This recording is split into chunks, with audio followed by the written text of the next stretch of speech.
6. Alin pa yung ano namin? Alin ka na mga sapatos? Yes. Ano sila? Ano? Parang hindi nakakahiya sa ano. Yung pinawork ko, meron na sa ano, pwede ko forward sa inyo may messenger kayo. Ito ka muna, back. Complete ano po yan. Oh, napakabait. I love this. Yes. Yan. Let's go. So ito po yung Riley natin. Ang kanya yung minimum na area is 26. Pero wala na po tayo 96 square meter ngayon. Ang ating pong available ngayon is 102 square meter. Taka 113. Yan po yung aming, ito pinakamaliit natin unit. Ito ang pinakamaliit. Ito ang pinakamaliit namin. Ang halaga po nito ay nasa 4M. Ito yung sila. Ano? 4M? Opo. Wow. 4M na po ito. Wow.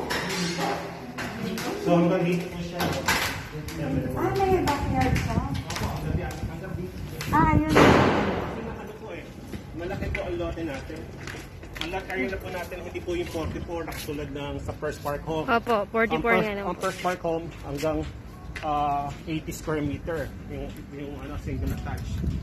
Ito ba single? Single attach po, single attach ito, single detach. Ang pag sinabi po single detach, nasa gitna po yung bahay niyo. Ito yung lote mo, ito yung bahay mo. Single detach, attached, ito po yung firewall, nakatikit yung bahay mo dito. Mas maganda yung gano'n. Mas, Ito maganda rin yung mas logo okay mo po kasi yan. malaki. Malaki.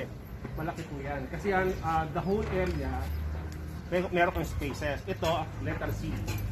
Sige sir, malaki lote. Pag gusto more on lote.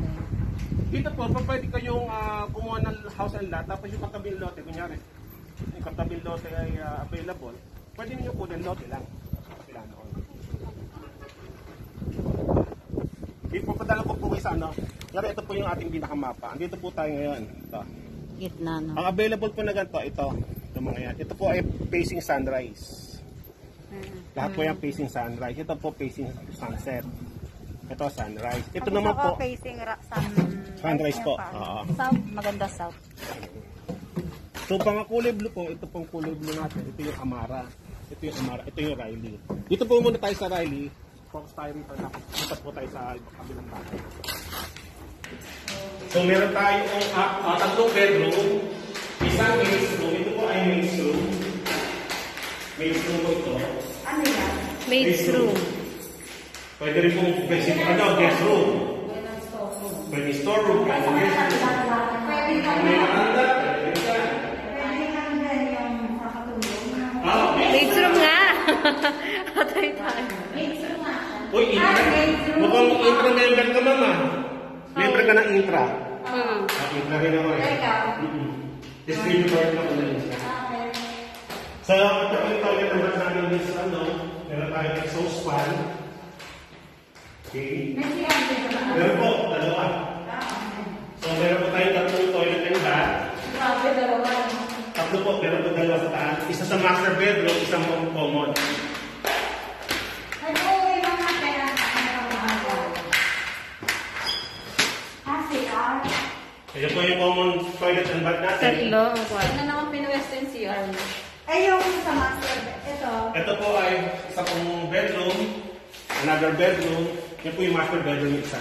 Ito yung meron pa sa CR. Apa. Ito po yung toilet and bath.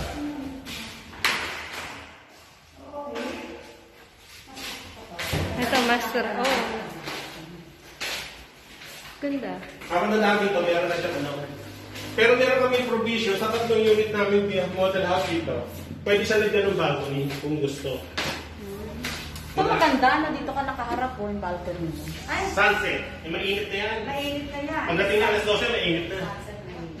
Oo. Ang ano kasi natin dito is more on yung Gusto ko yung sa dito, sunrise.